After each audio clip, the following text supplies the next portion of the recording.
It's it's a huge pleasure to welcome Neal Lawson, who's Chief Executive of Compass.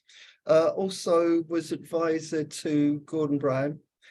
Neal's a Charlton fan, but other than that, he's led a pretty exemplary life.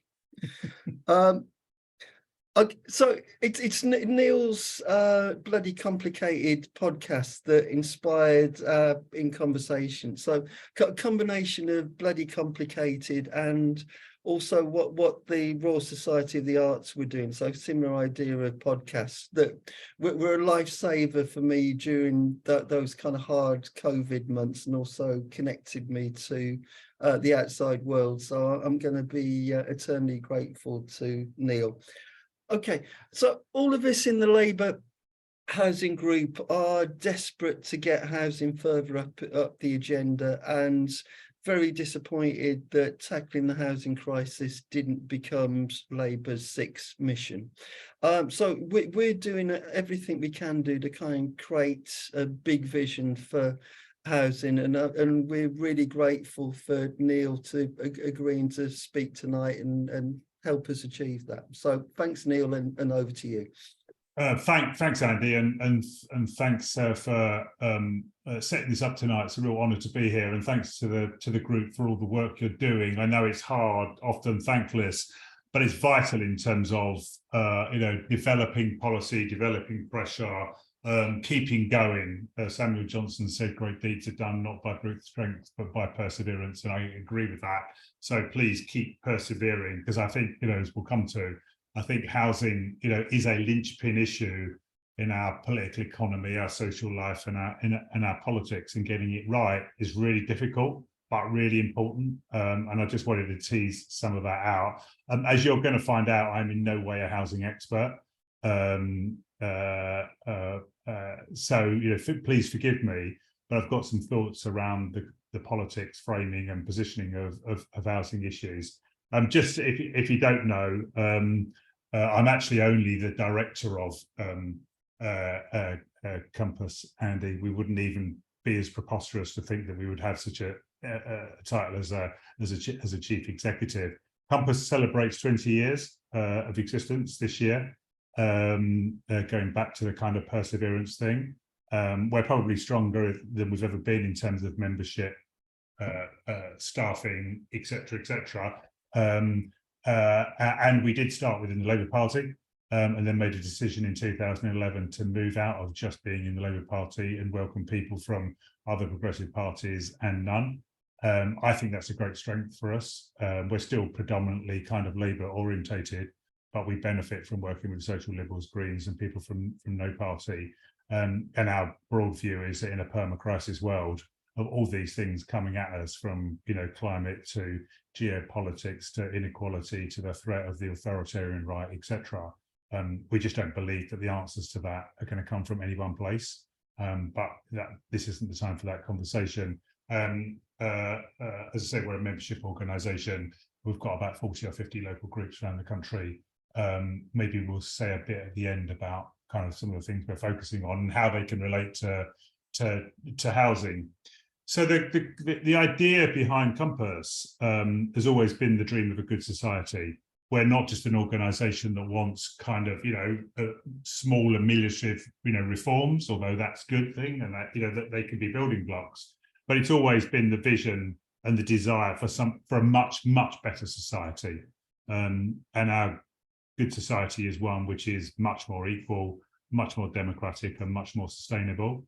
And it's kind of, that isn't going to come overnight, but, we believe that politics is about putting in place the steady, pragmatic building blocks so that progressive ideas, progressive forces, and progressive politics can become stronger over time and not weaker.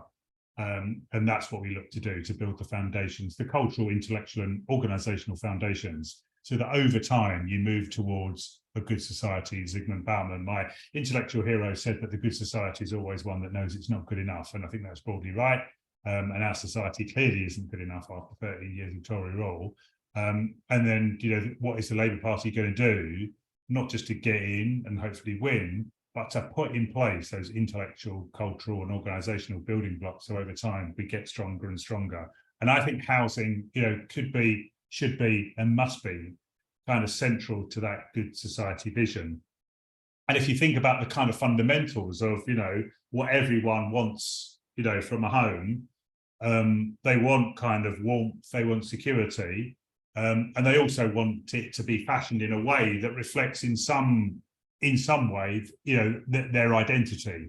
It's not going to be kind of one size fits all. We live in a, in more individualized, consumerized world. Not all of that is bad. Some of it is bad, and I'll come back to that. But we ought to be able to move towards, the greater equalization of warm, secure, an identity kind of fulfilling homes in which people can live, and that fit with the constraints of the planet. The sustainability angle has to be obviously a part of that, and it shouldn't be out of our ability to recognize, that everyone has that kind of home and that kind of experience and that kind of security. The Swedes always had that great phrase, secure people dare. Well, if people are living in a house which is affordable, safe, secure, warm, cozy, reflects their identity, etc., then you've got the basis of people that can lead, rich and fulfilling lives and meet their potential. And that's what, the Labour Party and progressive parties have got to be about recognising the brilliance of every individual and securing the resources and the institutions that can make people fulfil their requirements and abilities. In all of that, I think the equality thing, as far as housing is obviously important, vital, essential, given the huge disparities between, obviously from people living on the streets to people living in, multi-million-pound houses, several times over across the country and across the world, and that's clearly impossible to give everyone, the basics of a home that is right for them. And in that sense, obviously, particularly in Britain, more so than obviously other places, the whole nature of our housing system and housing structure, the way it is both kind of, commodified and financialized, puts it right deep in the heart of a kind of neoliberal economy. And I don't know, you guys would know better than me, but that kind of, an English person's home is their castle. How much is that rooted in a particular English culture and a particular English way? Can't we have a more Europeanized system of, lower rents and lower costs and more flexibility and more affordability? Is there something about the English nature or the English/British nature, which kind of leads us into a position where we have a particularly dysfunctional relationship to housing? I think probably not. I mean, I think it's much more to do with the City of London. I think it's much more to do with the financialization of our economy. I think it's a whole load of factors other than, some kind of English-British, particularism, which I don't think really exists. So to get on the route to a housing and homes policy, and results, obviously you can do things at the margins, and we can maybe talk about some of where Labour's at in terms of its kind of policy around land and, affordability and availability, etc. But I think, I would rather look at the big structural stuff. Somehow you've got to decouple homes from wealth, homes from economic security. Unless you do that, then that notion that you've got to own and house prices have got to keep on going up is always going to be a kind of root problem for finding housing which is affordable and right for the vast majority and not just for some. And that's difficult, but politics is about doing the difficult things. So I just jotted down 3 A's, which I thought were the kind of the goal of housing policy. I mean, firstly, enough availability, enough affordability, and enough adaptability, and they seem like the right kind of kind of ideal goals. And I think there's a whole load of you people would know more about, where and houses, what sort of houses should be built and where and in what numbers and what ownership type, etc. But I was just thinking through what are the other policy ideas that need to be in place in order to prosecute a more long-term systemic change in our relationship to homes and housing, and end up with a housing reality which was taking us on the route to a good society. And I think, firstly, I think finding other forms of economic security for people is crucial, and not investing too much of that in housing equity and all the distortions that that brings. So what does that mean for us in terms of, pensions and savings, so that people aren't so vested in the uplift in their housing asset? How do people kind of live, day to day in order to afford decent levels of housing? And clearly, wages and good work should be part of that. But in that kind of perma-crisis world, I somehow feel that, the latest technological revolution is going to be very different from previous ones. And I think there will be a net displacement of work and labour and paid jobs. And that's why Compass has always been an advocate of universal basic income, because we're not sure where people are going to get money from if there is a net displacement of jobs through technology, and what sort of basic income is going to could be levied, at a rate which enables kind of affordable housing and secure housing. So we think UBI is part of that. We've also been long advocates of the land value tax as a way of taking the heat out of the housing market, ensuring that those who benefit from mostly public investment don't derive windfall benefits from that public investment, and that the uplift in property is reallocated back into the socialisation of a better housing system. Obviously, things like rent controls seem, pretty straightforward, in terms of, again, ensuring that, the market doesn't rip people off. Housing should be a socialised product, not an individualised, privatised one that is there just for profit. Now, there are good landlords and there are bad landlords, but I think rent controls ought to be playing a part in any sort of future housing strategy and housing policy.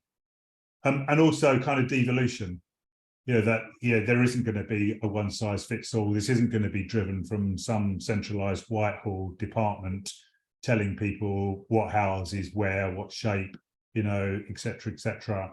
This is going to be very localised according to local need, and local availability of land, housing style, housing structure, etc.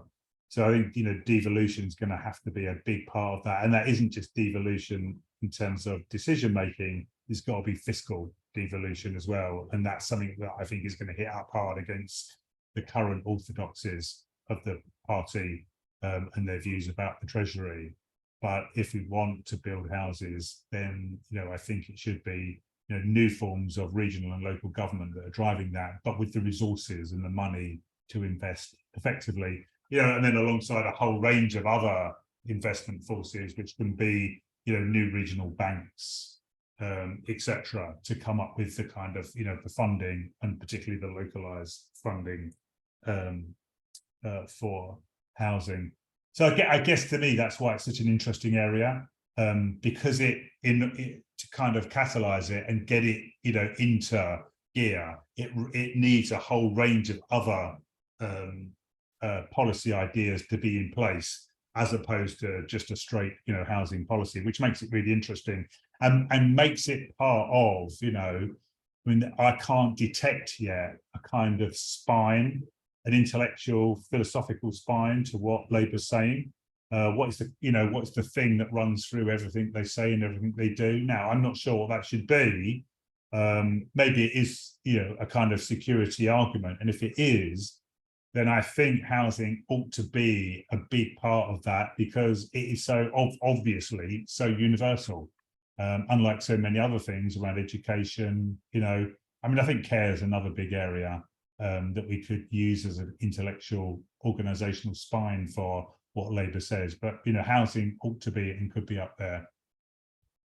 And there is one other area and I would say this, that I think that needs to change in order to get the housing policy and housing practice that we need. Compass is a big supporter of proportional representation. And the problem with our first past the post system is it prioritises the interests of the already rich, the already powerful media, and a few swing voters in a few swing seats. So therefore, housing policy and housing practice is already skewed by their interests and on what they want. And as soon as you break the hold of first past the post, you break the hold of those interests.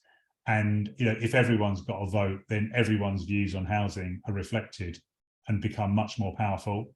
And you might not think that you're a housing group, quite rightly. But I think that democratic question is becoming a first order issue for everyone who wants a better, good society, because whether it's inequality, climate, housing, workers' rights, our electoral system mitigates against progressive, transformative issues. And I think, everyone who wants more progressive outcomes has to increasingly be interested in our electoral system, because it's acting as a barrier. So you may not have known that you were going to be thinking about electoral reform in the suite of things that the group has to be talking about, but I would suggest it is. Compass is about to release a report on the link between first past the post and inequality, where we've crunched the numbers and looked at the data, and where are the progressive votes piled up in a few cosmopolitan seats, and the politicians then pander to the rest of the country in a completely disproportionate way. And it's the same on climate, and I think it would be similar on housing. We've not crunched the numbers about where views on housing fit in terms of seat analysis, but I'm pretty sure it'll be the same. So I think that's there's an interesting suite of issues that we have to think about, and not just housing. I do think that for Labour it could be a really strong card to play electorally. I mean, because the Conservatives, both are, the friends of the rich and the powerful. Obviously their electorate are in a much stronger kind of NIMBY, position, and the generational impact of housing policy, ties their hands as well. So I think there's a lot in it for Labour to pick up the housing agenda and use it radically and use it effectively. Compass will be doing some work on a thing called the new settlement. So, I mean, we think, as I said earlier, we try and think quite big. We think that, the neoliberal order, which is partly underpinned by, that commodified, financialized version of housing, certainly morally, pretty much evidentially, is coming to the looks like it's coming to the end of its kind of lifespan. That doesn't mean to say it doesn't dominate, it does. But, if you see the kind of post-war settlement in which public housing, was a big, important element, which lasted from 45 to, maybe 75 or, the early 80s. And since that, we've had the kind of neoliberal settlement. We think there has to be a new settlement put in place now.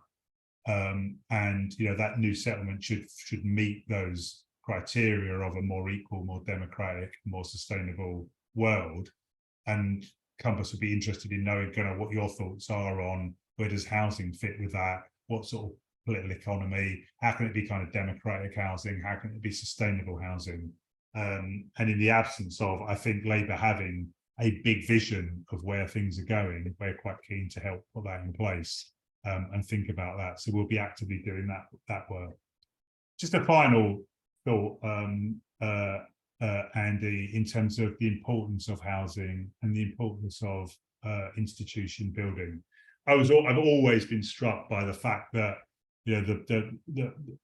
the watch phrase of Mrs. Thatcher was "the economy is the means, the goal is to change the soul." I mean, she had a massive appetite and ambition to shape the world, within her view of what the good life and the good society was, and it was individualized and privatized and financialized and consumerized, etc. and she tried to shape institutions and organizations, which she thought brought out the best in people, and it was those things. And I think the duty on us is to build institutions and organizations and structures which bring out what we think is the best in people, which is their, how social they want to be, how relational they want to be, how communal they want to be, how compassionate they want to be, how cooperative they want to be. And I think housing has to be part of the institutional legacy of any progressive government, to build in a way that brings the best out of people, in the way that Thatcher did to bring out what we would say was probably the worst in them. Thatcher also said that socialism never dies, because she knew that in us was all of those things about being social and about being caring and about being cooperative. That is part of the human psyche. And as I say, I think it's our duty to have a housing policy and have an approach to housing because of how absolutely core and essential it is to everyone, which brings out the best. It isn't about competition. It isn't about how much you're increasing, the value of your place, and so you can make a profit over others or buy to let or whatever else. That housing should be the base for that kind of secure life, so that, through that security, you can dare more and do more, but to bring out the best in people, which is cooperative, caring, solidaristic, social, etc. So, I'm not an expert. I hope that gave you some kind of food for thought. But I do think, your work and the work of the party in terms of having a housing policy fit for an approach fit for the 21st century is going to be absolutely crucial. Because if we're right, and I'll finish on this bit, I know I've sounded like I'm going to finish a few times, but I'll really finish on this point. My worry, and I'm being honest to fellow Labour members, my worry is that, obviously I want us to win the next election, but my worry is we're not well enough prepared intellectually, organisationally, and in policy terms to deal with a perma-crisis world. And if we don't deal with a perma-crisis world effectively, then I really worry about what's lurking in the wings in terms of a move from the politics of our country, not to something which is progressive, and move towards a good society, because waiting in the wings will be the authoritarian populist right, waiting for us to fail. So the work now to kind of have a long-term vision and the means to kind of put in place that long-term vision, because of course we want to alleviate the food banks and get rid of the corrupt bastards and all of that, but that isn't good enough. We have to have a plan for the medium to long term, because the vultures are waiting in the wings, and I think housing is a big part of that, and so therefore your work is a big part of that. Neil, that was absolutely brilliant, and you more than fulfilled our job description of giving us a big vision. Can I abuse my role as chair and ask you a first question? So you talked about Labour's spine of ideas, and personally I'm really kind of cheered up by Lisa Nandy, who makes a really strong case about housing being foundational and families not having a decent chance in life without secure housing. She also makes the case for council housing, that it's local and it's democratically controlled. But I haven't heard any other Labour politician making that case as eloquently as Lisa. So just wanted to kind of tap your brains and see how is there anything we can do about this? Yeah, I mean, I think, I don't know if people know, but Lisa's someone that we spotted a long time ago and nurtured and gave platforms to, because we think she's got good politics and has huge potential in terms of now and the future. Look, I'm with friends, hopefully. There's a lot of people at the moment are scared in the Labour Party. There's a lot of people who are scared of talking and developing ideas and testing ideas. And it's not, I don't think it's a good environment for creativity and and constructive argument and constructive pushing of the boundaries. Lots of people have got their head down, and I worry about that enormously. So I don't think it's a culture that's conducive to testing ideas and developing ideas. And we have to break, the central bit in that is breaking the hold of the Treasury. Because if you want to really devolve this stuff, which I know that's what Lisa wants to do, then you have to, give up the stranglehold of the Treasury that, that tests everything, and that begging bowl, approach, which may be not orientated in the competitive way that the bidding way that the Conservatives have done it. But at the moment, I've not picked up any signs that Rachel Reeves wants to, devolve fiscal responsibility. And I know that she told some of our mayors that she isn't going to, and that is a worry, and that's a Rubicon that has to be crossed if we want that vision of a localized, democratic, autonomous, housing, policy development.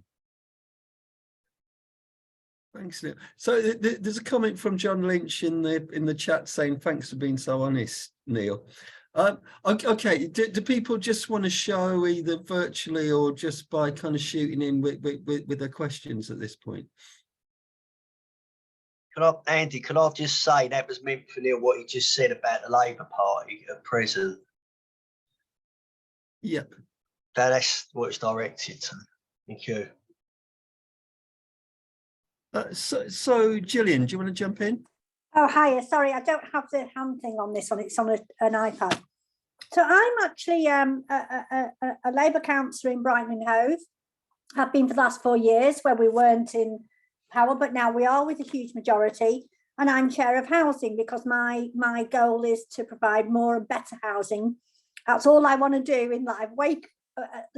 Sleep and wake the idea of that. So, and I kind of agree with the idea of devolution for councils to be able to respond to their population and what's needed in their area. And I'm agreeing that I'm slightly disturbed about where Labour Party is going, and that it's not high on the agenda. But I do think that, given we did have Keir came and congratulated us and whatnot. But we did have, I push my agenda a lot, because that's it, I'm housing. I think that if we keep pushing it, I think it will get higher up on the agenda, because I agree it isn't now. And I think it's the most important thing. You can't have anything without housing, without decent housing. So I would like to ask Neil about what strategies and techniques we can utilize to get it up on that top. I think it should be the top, but can we get it at least further up? That's my question to Neil, if that's okay. Yeah, Gillian, well, thanks for all you're doing in Brighton, and I wish you all the success in the work down there.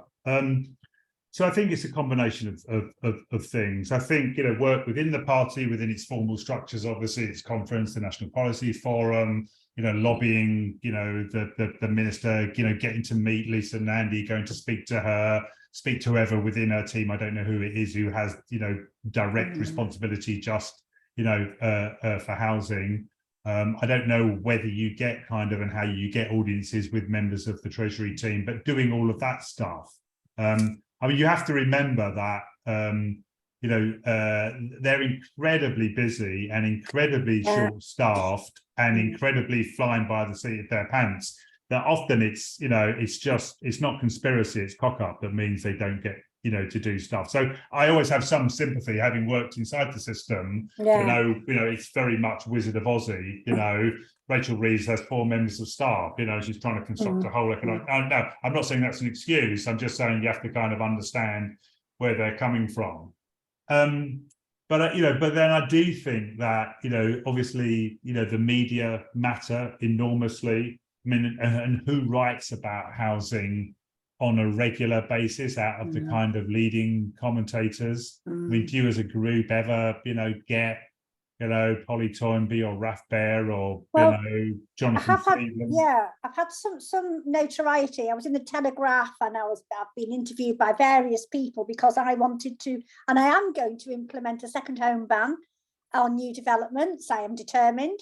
And I'm Right. also going to regulate Airbnbs, because local councils have powers under the Localism Act to do that already, and they don't Yeah. use it, so as you may know. So I've already got this, this sort of profile in the media. But I was, I'm being portrayed as, oh, it's envy politics. Oh, she didn't want anybody to have anything. Second home people are evil. And the Labour Party, I'm just doing it because it's my thing. The Labour Party are, I feel they are tolerating me rather than actually supporting me. My local Labour Party is, but I think the national, that it's like, oh, well, you just be quiet and go away because we want to court. The National Labour Party, to me, is so obsessed with business rather than people. So, I mean, I don't know, I'd like your view on that. Well, I kind of referred to a bit of that earlier about, how do you win elections? You win elections by getting donations from rich, corporate donors, and the party's doing that very successfully. You get it, you get it by appeasing the interests of the owners of the media. And I'm not saying these things are wrong. Of course, we have to work within the boundaries that are set. So, so I always think that you have to get into office. But then the purpose of getting into office, as I said earlier, is to build up your strength so that over time you can be free of the constraints that that you're under now. And that's my worry. That my worry is that they're not going to get in and see their path to building up alternative sources of funding, alternative sources of media support, different groups within the country, and that's it's not mad revolution I want to see. It's that pragmatic approach. And housing is caught in the middle of that because it is so socially and economically kind of not polarizing, but critical to a different kind of political economy and a different kind of political life, that somehow we have to kind of square the circle of, we live in the country we live in, we've got to appeal to the voters where they are. But political parties are supposed to be about leadership. They've got to be about saying and confronting the public, in a positive, constructive way that, look, this is a better future. It's both desirable and feasible. And I worry too much that, we're run by focus groups, that we're run by, dominant corporate interest, etc. And I'm not saying that this is easy. These are difficult things to navigate. But essentially, this is why we call the thing compass. You've got to know where you want to go. You've got to know what your North Star is. And you've got to be determined to be pragmatic and to tack in different ways. But over time, move yourself further and further towards that good society. So look, and I think local example is really important. So proof of concept of what you're doing and going to do in Brighton is really important. Bringing in lessons from other countries where they've run housing policies really effectively are good to inject into the system. Labour seem to be, Rachel Reeves is fairly kind of, infatuated with what's going on in America, which is often the way with the Labour Party. Are there examples of what they've been housing policy in America that Biden's been pushing? How's he using his kind of, Inflation Reduction Act to, invest in housing, the link between the Green New Deal and housing and good jobs? And, there's lots of stuff that we could do, and there isn't one magic way to get them to switch over to it. But a mixture of internal pressure, media pressure, example, proof of concept, linking it up in imaginative ways. That's what we can do. So let's all keep on doing that. Okay. I'll make a couple of points, Neil, in response to what you've said.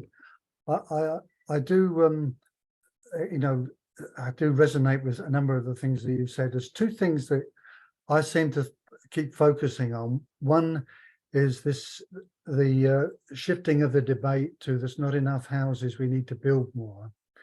And I think that kind of argument, or that kind of point, kind of deflects away from all the unused property or the underused property throughout the country. And I think it's too easy for people to say there's not enough housing when there's so much underused or badly used housing. And the other thing, which is, I think, in my view, is a kind of radical thing. It is radical, but I think the landlord-tenant relationship is a zero-sum relationship. I've worked with tenants over the years, 40 years, but 27 of them with tenants. And whatever the gains that the tenants have is at the expense of the landlord and vice versa. So there's always this loggerheads in going forward, and things often don't go forward. They just kind of in an uneasy tension throughout time.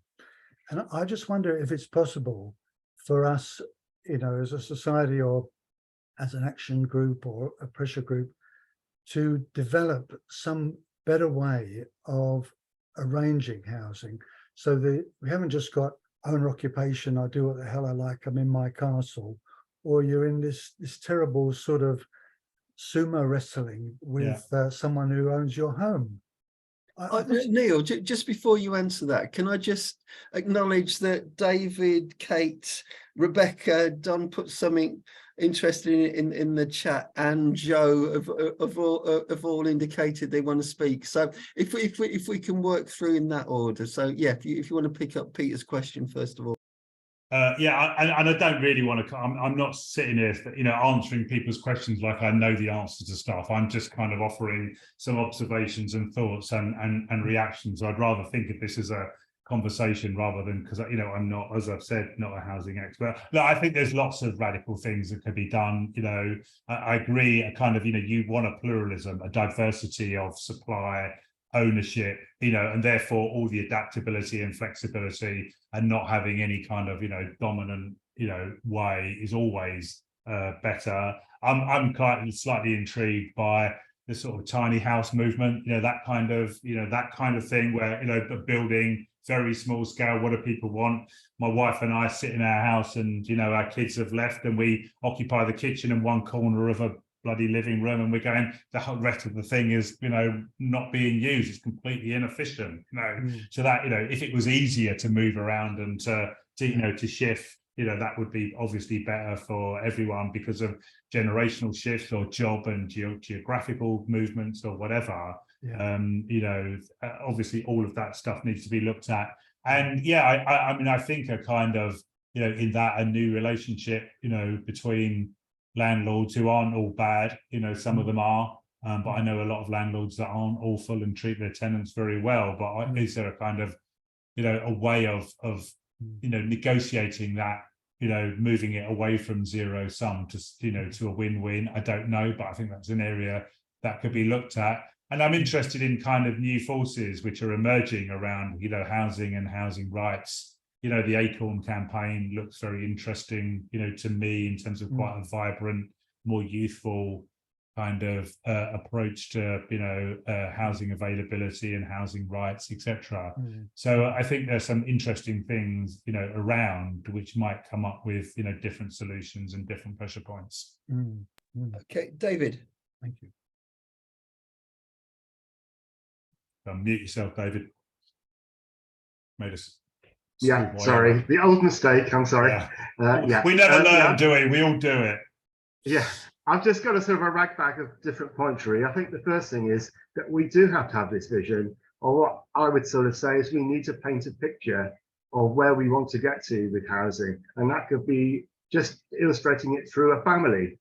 What should this family have? And I think we need to inspire people and paint that picture. I think in terms of the ownership side, I do think we have to support home ownership. And the UK is not exceptional in the number of homes that are owner-owned. And we sort of we're in the middle of European housing in that respect. And I think to say that we are on the side of home ownership doesn't mean to say that we're against other forms of renting, etc. Council housing, I think we can learn a lot from the past in terms of what has worked or what hasn't worked, because there have been some disasters, but there's also some very good examples. And for example, traditional forms of construction have come out as being the best forms of construction going forward. That's the BRE says that. I think there are loads of examples from Europe and from home in terms of the way that we could go. And I think from an urban design point of view, people are always coming back and saying, well, we went to Vienna or we went to Amsterdam or Stockholm, and they do things so much better there. And we can't because of our political economic makeup.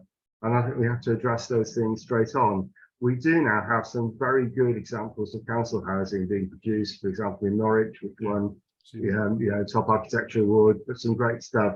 Yeah. I think from where I come from, which is a bit more planning design side, design is so important. It's not just providing houses, but they have to be very well designed houses. And you have some architects who are doing that. And standard house builders will just produce a standard model, and it doesn't matter which direction it's facing in. Now we have to have stuff which respects local character, but also is orientated in the right way to the sun and all the rest of it, the sustainability. And what the mass-produced house builders are doing just doesn't do any of that. There's a lot there, David. Shall we let Yeah, Neil I'll shut up there. I'm not. Let's just get more points and questions, Andy, because I mean, I can only agree with a lot of what David, David said. So let's get some more. Okay, Kate, jump in. Oh, thank you. I was going to retreat because I can see a lot of people want to come in. Just briefly to say, because I've relatively recently joined the Labour Housing Group, although I've been a Labour Party member since forever, and I work in social housing in Birmingham, not for the City Council, but for a small housing association. And I think there's a couple of points I wanted to make. I mean, one, I thought that Neal's drawing of the picture around the whole kind of social economy of housing and its centrality really to so many aspects of the way in which as a country our economy is structured. I thought that was very valuable and insightful. There was a point made about media attention and the housing agenda, and in a sense the housing agenda is, there's so many aspects to it that grabbing media attention is a challenge, I suppose. Sitting here as somebody who manages in the social housing sector, of course, what I'm really aware of at the moment is that we're having a pretty grim picture painted of our services. And in many respects, with good reason, I think there are many reasons to believe that across the social housing sector in councils and housing associations, we probably have failed our tenants, but probably not to the extent that Michael Gove would like to believe, because I think it's a convenient agenda for him. There was an interesting session reported in the Housing Press at the DLUC Select Committee, I think was it day before yesterday, with the National Housing Federation and others, trying to make the case for further investment in social housing. And I think that one of the things that's happened, and I'm not at all sure that the parties grasp this, but one of the things that's happened in social housing is that, precisely in accordance with this financialized model that Neal was describing, the only thing that's regulated historically or in the recent history, has been our financial viability, so that we can assure the housing markets that we're a safe bet to lend to.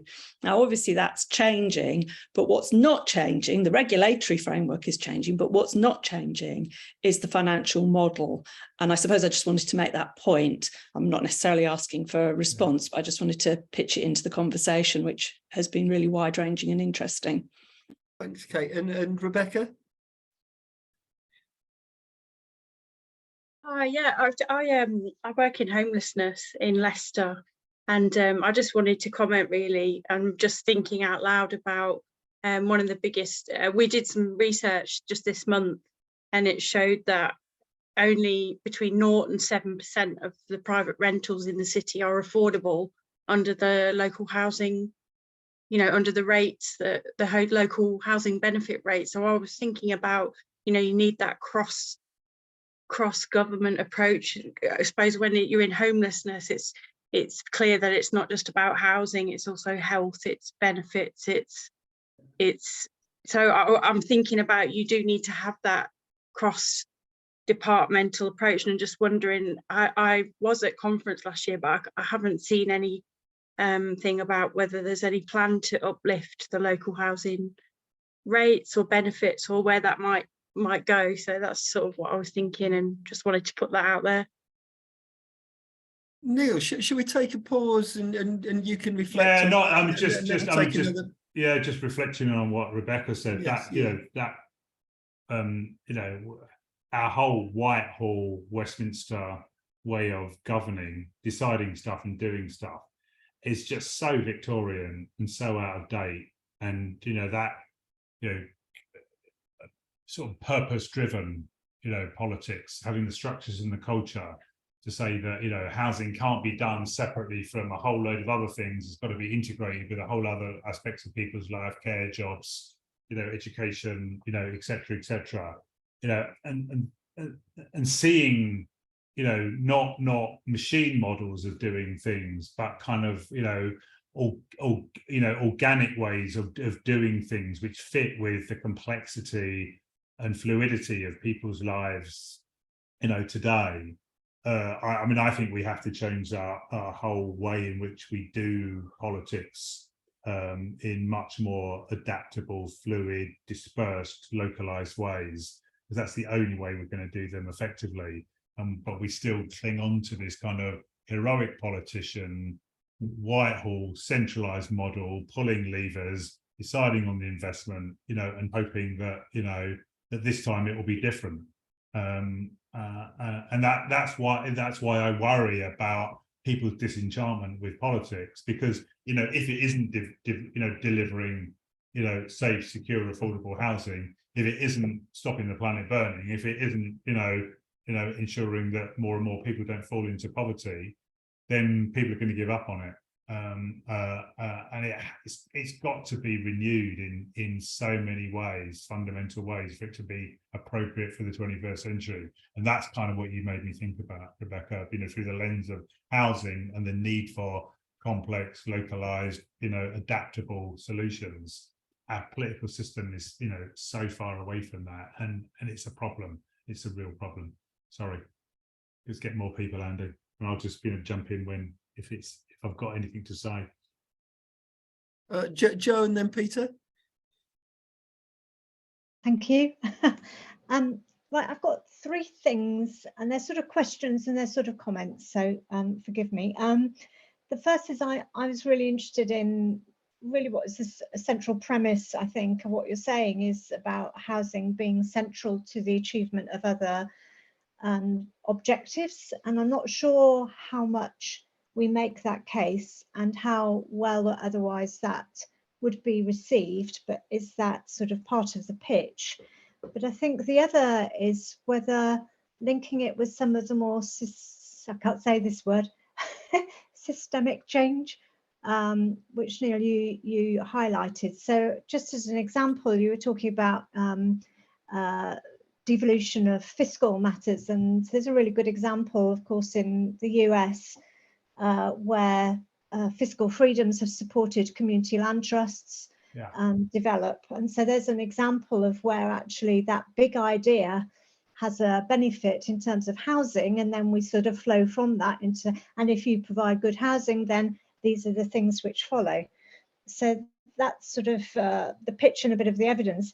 And I'd be interested in whether you thought there was any mileage in that approach, or in fact, actually, is that being done? And therefore, why is it not landing in the way that we'd like? And I think the other, which is just much more local, but on Monday, I went to our constituency training event on canvassing, which was interesting. Our prospective MP also doesn't have housing, although he was reminded by the audience that housing really ought to be one of his main points, or participants rather. But one of the things which part of the canvassing is doing is, of course, asking people, well, what is important to you?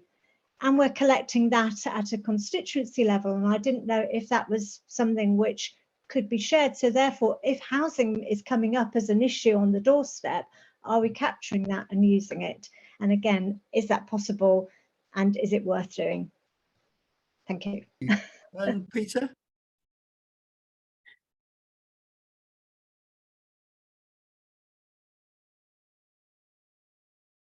Finally managed to unmute myself.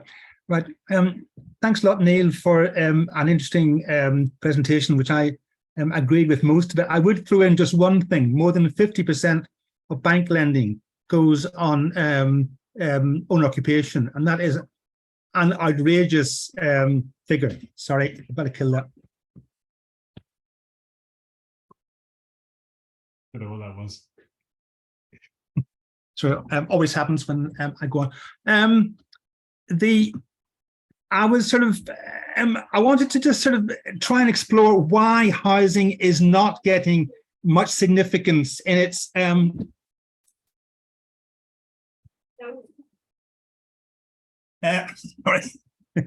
I just want to explore why housing is not getting much importance. It's sort of, in a sense, this is a remarkably favourable time for Labour. It's clear that the Tories are going to lose. The only question is by how much. So electoralism need not play a huge role. And I agree that Lisa Nandy is impressive in many ways, both attitudinally and in ability terms. But so the question is, why has Labour not done more? And it's sort of, if one looks at the situation, the media is actually remarkably well disposed towards an anti-conservative government stance on housing.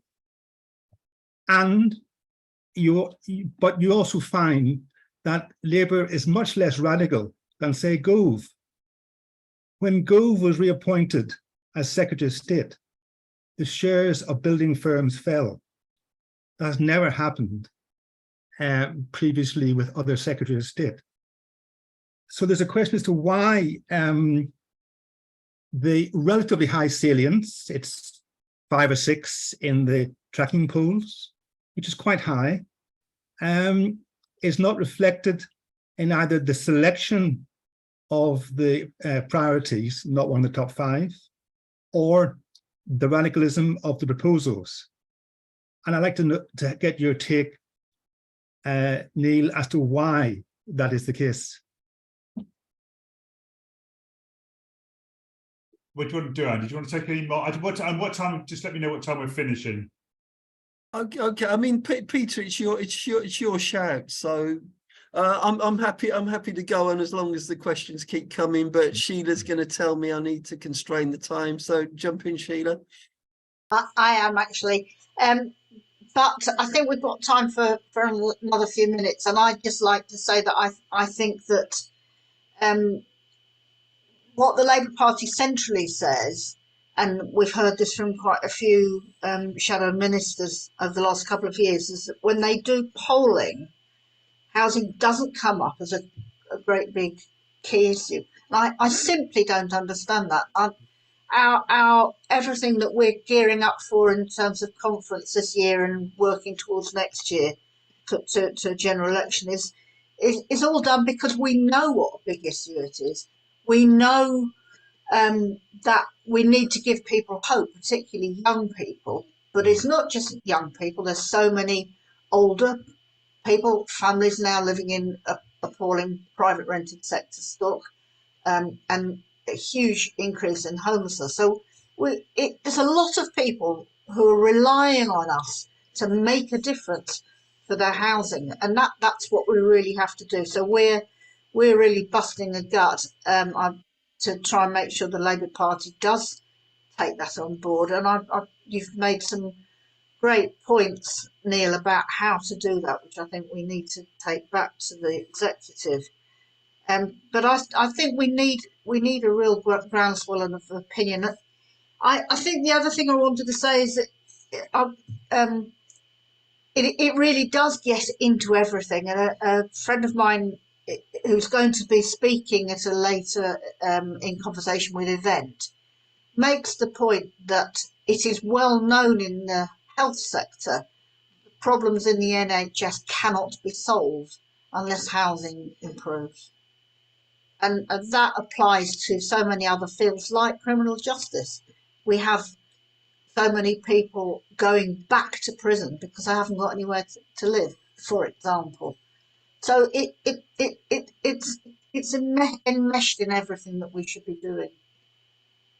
So, so Neil, you've got some great comments to respond to. Yeah, and maybe that, maybe this conversation has helped us think through that. That's one of the things that the group need to do, is to do something, write something, have an event on something which shows, the links, maybe graphically of, where housing fits with the things that I outlined, but also the other things that you've all been saying as well, and is central to all of that. Because it isn't, I think Peter's right, it's not making the breakthrough. And I think, every Labour leadership, wherever they are in the polls, are always incredibly nervous. And this lot are as nervous as any other group of leaders I've ever known. So, they'll be nervous if their lead is 39%, which it was at one stage, and they're still nervous now at 15%. And they'll be nervous, whatever it is. I do think their broad mentality is, this is ours to lose. And it's a bit like, Jose Mourinho, when he runs a football team, he thinks you lose if you make a mistake. So don't have the ball, and therefore you can't make a mistake. And I think they're slightly in that kind of, Charlton always make mistakes, you'll know, Andy. And I think they're slightly in that frame. Just don't stick your neck out. Don't have any policies which are going to trip us up. Don't take any chances. Small target. The Tories are going to lose it for us. We can fall over the line first, and then, once we've fallen over the line, then everything will be all right. But I worry about that, because have you got the right mandate? Have you done all the thinking? Have you built the networks, the alliances, the support, etc. you need to deal with? Anyway, so I think they're much more nervous than maybe they look, or they should be. They are always worried about the mail, and because housing is such a a kind of emotive force. And such a kind of protective issue. I think they're worried about how that might play out. And I just also think, and and I've said this a couple of times, but you've made me think it again, is that those who are suffering most from the lack of affordable, available housing have got no one else to vote for. So you don't have to speak to that audience, because they've got to vote Labour, because there's no one else to vote for. And I think we have a history in the last few decades of taking voting groups for granted, of thinking they've got nowhere else to go. That led to Scotland, and it led to the the loss of the Red Wall. And I do think because our voting system enables us to think that we can take people for granted, the pressure always comes out in different ways. And if you look at the sort of younger generation, so-called generation rent or generation left, the view is that they'll vote for Labour. Well, they might not. They might also start voting for the Greens, or they might, in another, perhaps with another leader, they might all start voting for the Liberal Democrats. I don't know, but I think that's an unhealthy aspect of our democracy and our voting system that enables us to ignore issues and ignore groups. And then Joe. I think community land trusts are a great idea, quite transformative, and should be pushed. And I'd hope that the party will take up more of that. And which kind of comes to the essence of what the nature of politics really is. You can't build a good society for people. And that's too much baked into the mentality and psyche of the Labour Party. Electors will do good things for you, and you'll be pleased, and you'll vote for us again. Well, if that that may have worked in the mid-decades of the 20th century, that doesn't work in the complex, interconnected world of the 21st century. People have got to be, the main participants in collectively building the good society themselves. So how do we give them the community land? How do we give them the resources? To build and decide and do themselves. And I think it's a very different governing mentality that we need to shift to if people are going to build a good society for themselves collectively, and not handed down to them by, quite a, well-meaning, worthy, but paternalistic, Labour government. Because I don't think the world works like that anymore. And I think we've got to shift to a different kind of paradigm. John and Ken, do you want to come in with the final comments for Neil to respond to? So, John.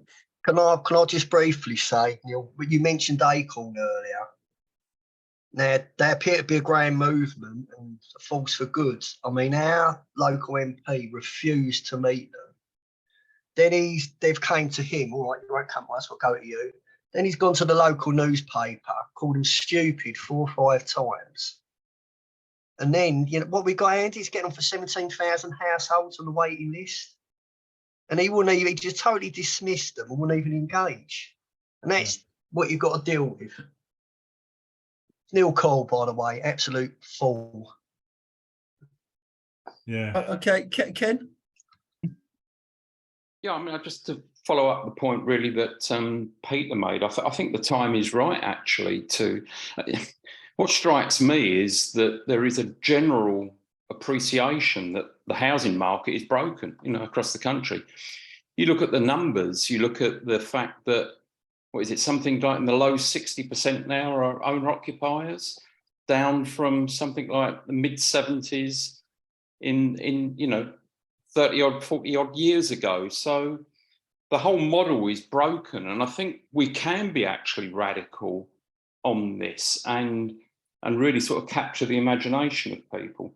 I did put in the chat as well about the complete inversion of housing spend. In the mid 70s, it was something like, well, it was 94% of government spending on housing was on bricks and mortar subsidy for building basically council houses and housing association properties, just 6% on what was then mortgage tax relief and housing benefit. Today, the figures have completely inverted. It's now 94% on housing benefit. And of course, the vast majority of that is going straight into the pockets of private landlords. I mean, the system is absolutely busted. Yeah. So, I mean, I think that cues up nicely a kind of final comment from me, Ken and Andy, and thanks, and it's been helpful to me to hear all of that stuff and think about it.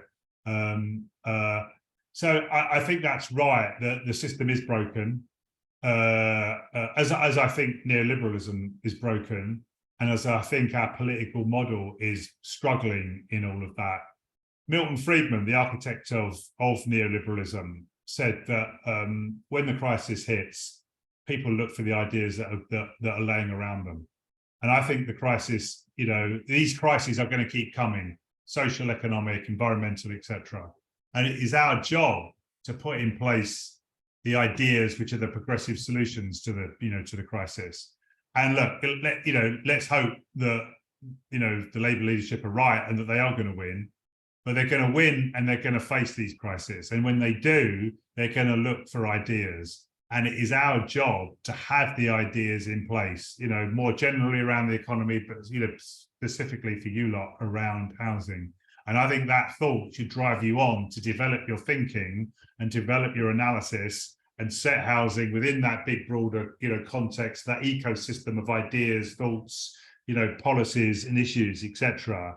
And have a compelling case for why housing is central to all of that and how it links with other aspects of social and economic and health and educational policy in a convincing way. And I think that's an imaginative, interesting thing for the group to do, so that it's ready. You know, when the music stops, the housing chair is there, available and ready for politicians to use. Because if they don't use our ideas, our progressive ideas that are, you know, that are egalitarian and democratic, then they're going to go to KPMG or the Boston Consulting Group or someone else who will, you know, replicate that kind of corporate financialized view because it's in their interest to do it. And they may seem very big and very powerful, but they have none of our kind of heart, ambition, soul, etc. So I'd really encourage you to kind of work hard in the next year, 18 months, 2 years to put in place that thinking, that analysis and those policy ideas, because there will be a moment when they're needed. And that's what drives me on in politics is there is, you know, at those moments, have we done our homework? And we've all got to do our homework because, you know, there's going to be a moment when that stuff's needed. So your work is really important. Keep doing it. If you can, Compass can help, or we can align the stuff we're doing with what you're doing, let's try and do that. But it's been really lovely to share some time with you and understand more about what you're doing and learn some stuff about housing policy. So thank you very much for having me. Neil, I know every facilitator said that was brilliant and inspiring, but that was truly brilliant and inspiring. So just to let people know, we've got Denise Fowler, who's Chief Executive of Phoenix Community Housing, which is a kind of proper community housing association, speaking on I think Thursday, the 6th of July. So Denise is doing some of the practical stuff that Neil was talking about. So yeah, huge thanks, Neil. And yeah, the Labour Housing Group would love to be doing work with Compass. So Yeah. Thank you very much. Okay. Okay, and thanks to everyone. Thanks everyone. Take care. God bless. Take care. Good night.